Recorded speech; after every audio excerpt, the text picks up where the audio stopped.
The Oscars are coming up, and they're never short on controversy, be it social issues or debate over the quality of the films nominated. While social issues are more than worthy of commentary, it's not what I'm going to dive into with this video. The question I want to ask is, what defines masterpiece cinema? Is it recognition from fellow filmmakers, awards, a box office, or a following gained long after the film has left theaters? The question came to me this summer when my brother and I had differing opinions on Frank Zappa. Zappa was undoubtedly an incredible musician, but I felt he could never be labeled a legend due to the fact that he never took the world by storm in the way of artists like Pink Floyd, Led Zeppelin, or even a band of arguably lesser talent like Van Halen. My brother somewhat disagreed. He was more of the feeling that talent is talent, and the influence of that talent on the medium of music would never be lost in pop culture. What Zappa did for music was monumental, despite the fact that his talents never really hit mass global stature. So, bringing it back to cinema, is the quality of a film all that matters in terms of a masterpiece, or do other things factor in, like box office, awards, etc.? There are plenty of really well crafted films out there, and not many are hailed as masterpieces. But in 2015, we got Mad Max Fury Road, which has been hailed by many people as a masterpiece. There's also a case to be made for Todd Haynes' Carol, but let's stick with Mad Max for now. George Miller has been making diverse films for over 30 years now. He's done everything from the hyper-violent Mad Max movies to the emotionally charged Babe, all the way to children's animation with Happy Feet. The man consistently pumps out quality. The first Mad Max film, simply titled Mad Max, introduced the world to Mel Gibson. Now, despite your feelings about Gibson as a human being, his talent in front and behind the camera can't be denied. The man is a star.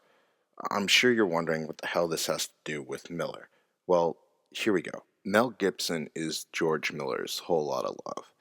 Led Zeppelin's Whole Lotta Love hit number 4 on the American music charts in 1969, and although Mad Max is an exceptional debut film, what the world took away was the talents of Mel Gibson. But I believe that changed in 1982. In 1982, the world was introduced to The Road Warrior, which, in my humble opinion, is the film where master craftsmanship really began to emerge from Miller.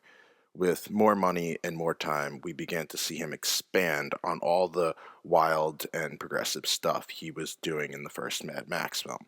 And none of this is to say that what Miller did with the first Mad Max film wasn't incredible stuff. I think it just went to a whole different level with The Road Warrior.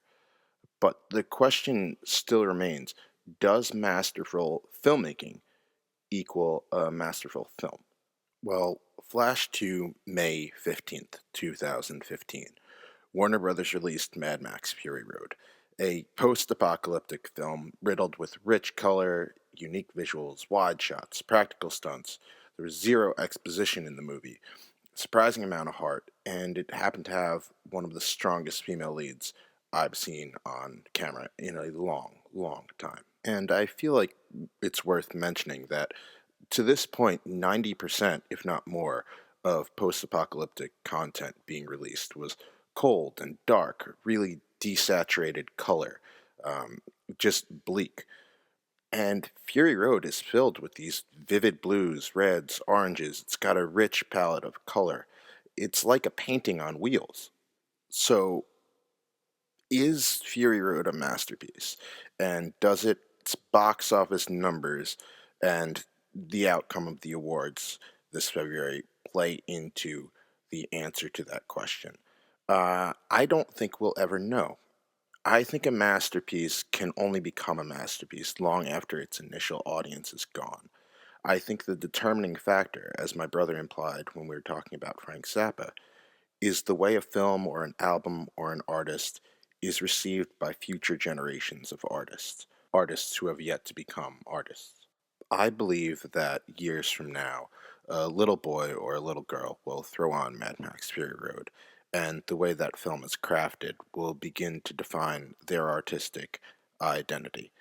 And They will study the craftsmanship of the film and add to it and build on it and find their artistic voice.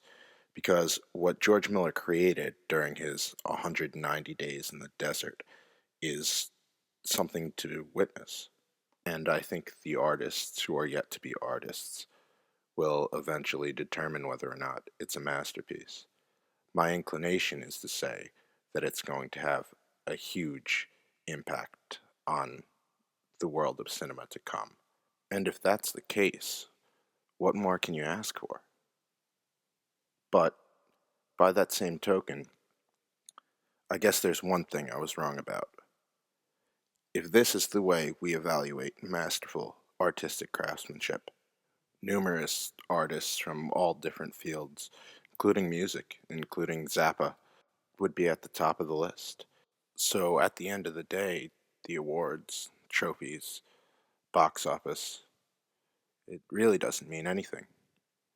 When it all comes down to it, in the end, it's about what you leave behind.